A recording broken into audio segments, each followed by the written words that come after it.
what's your favorite meal? My mother-in-law asked warmly on the day she moved in with us. I'd love to cook something special for you. Oh, that's so kind of you, Charlotte, I replied with genuine appreciation. Let me help you. No need, Hannah, just relax, I'll take care of everything. At that moment, I believed living with my mother-in-law would be a wonderful experience. I had no idea how mistaken I was. My name is Hannah. Ever since I was a child, I've had a passion for sketching with crayons and colored pencils. That love for art stayed with me into adulthood. While studying, I took on a part-time job illustrating, which laid the foundation for my current career. Now, I work as a freelance artist, enjoying the freedom to create at my own pace. Aside from my freelance projects, I also produce short comics about modern women's daily lives for a fashion magazine. My editor often praised my work, saying, "Hannah, your illustrations always get an amazing response from our readers." It was through this job that I met my husband, Adrian. At the time, he held a key role at a major publishing company I worked with, and our relationship began as strictly professional. However, as we collaborated more, we discovered we had a lot in common, especially our shared experience of losing our fathers at a young age. Over time, our interactions extended beyond work, and we found ourselves going out for dinners and movies together.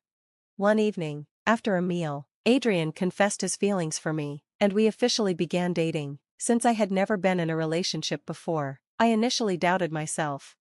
Really? You actually like me? I'm nothing special, I just happen to be decent at drawing, I remember saying in disbelief. That's not true at all, Adrian reassured me. You're incredibly talented, Hannah, and I admire how you use your gifts.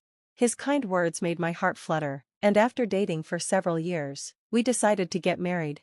After our wedding, we enjoyed our life as newlyweds. Since we were both approaching our 30s, I started wondering if we should consider starting a family sooner rather than later. Around that time, Adrian brought up an unexpected proposal.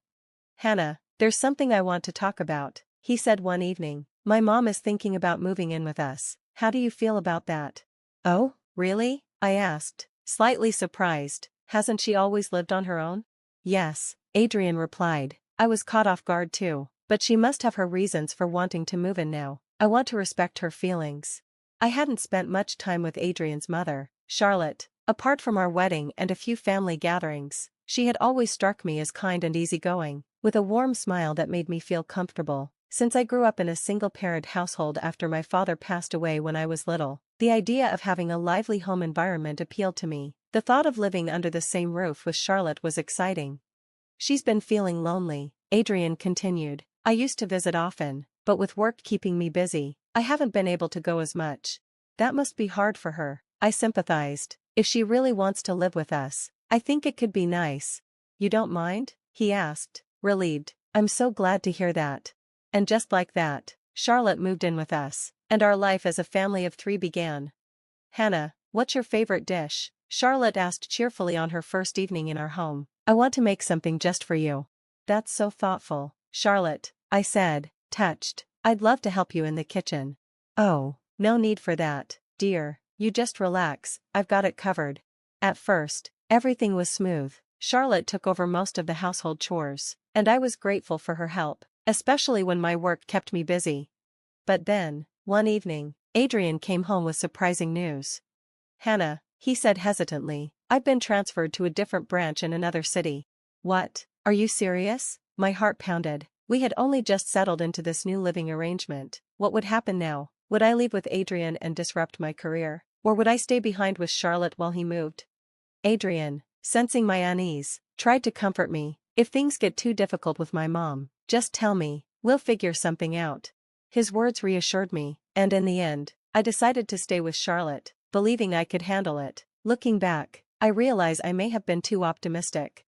At first, things remained peaceful, we respected each other's space, and I did my best to contribute. But over time, Charlotte's attitude toward me shifted. She started acting as though I wasn't pulling my weight. One morning, she said, "Hannah, shouldn't you be helping more around the house?" "I'm sorry, I'm really swamped with work right now," I replied, showing her my tablet. "I have an urgent deadline."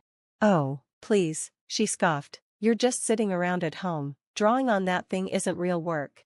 "Actually, it is," I said, trying to keep my tone calm. "My illustrations bring in a steady income, and I contribute to the household expenses."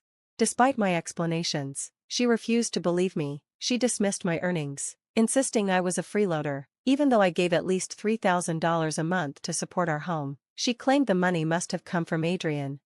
"That's from my son, isn't it?" she said dismissively. "You can't seriously be earning that yourself." "No, Charlotte, that's my own income," I insisted. But no matter how much I explained, she refused to acknowledge my work as legitimate.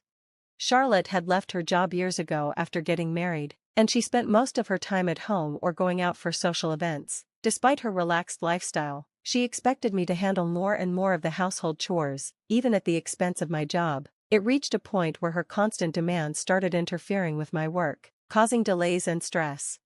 Then, one afternoon, she called out to me. "Hannah, come to the living room for a moment."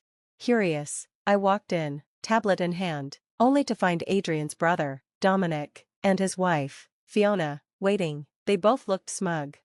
"Hannah, what are you doing with that tablet?" Dominic sneered. "I'm working," I replied, already wary. Dominic had always been arrogant and dismissive toward me, and we had never gotten along well. "Still wasting time on those silly drawings?" he said mockingly. "It's my job," I said firmly. Fiona, who was just as condescending, added, "We heard from Charlotte that you don't help out or have a real job. Maybe it's time you move out." Dominic smirked. "That's right, we're going to be living here with Mom from now on." They laughed, hurling insults at me, while Charlotte watched with satisfaction. It was painful to be mocked in my own home by people who were supposed to be family. I had urgent work to finish, but they didn't seem to care in the slightest. Disgusted by their behavior, I tried to keep my focus and continue working.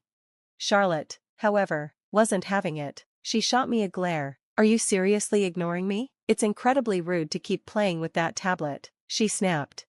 "Wait, Charlotte, what are you?" Before I could even finish my sentence, she snatched my tablet from my hands and threw it onto the floor with all her strength. My breath caught in my throat. Why would you do that?" I asked, stunned. Before I could reach for it, Dominic and Fiona stepped forward and, with smug grins, stomped on the fallen device, grinding their heels against it. The screen shattered, cracks spreading across the glass like a spiderweb. When I tried turning it on, nothing happened. I swallowed my anger, pressing the power button again and again, but it was useless. My tablet, the very thing I relied on for work, was completely destroyed. It was in that moment that I finally understood, there was no future for me in this house. I immediately called Adrian and told him everything. For a long moment, he was silent, probably trying to process what I'd just said. Then, over and over, he apologized. I didn't blame him personally, but hearing his remorse and unwavering support made my chest tighten. Tears welled up in my eyes. "I don't want to stay here anymore," I admitted. "I want to be with you, wherever you are." Adrian let out a relieved breath. "Then come, we'll figure everything out together." Suddenly, the idea of moving to a more remote area didn't seem so bad. I just wanted to be with my husband, away from the toxicity I'd been enduring. Without hesitation, I began making arrangements to leave. But before I could finish packing, something unexpected happened. Charlotte arrived with Dominic and Fiona in tow, their faces tense. "What are you all doing here?" I asked warily. "I'm busy getting ready to leave." Charlotte hesitated before speaking. "Hannah, we just found out you've been contributing $3,000 a month to the household expenses." Her voice wavered, her expression unreadable. We didn't realize. We're so sorry about the other day." It was the first time she looked anything close to sincere, but I wasn't moved. "I already explained this before," I reminded them, "but it doesn't matter now. I've made up my mind, I'm leaving to be with Adrian." They must have finally understood what my departure meant. Without my contributions, they were about to lose a significant source of income.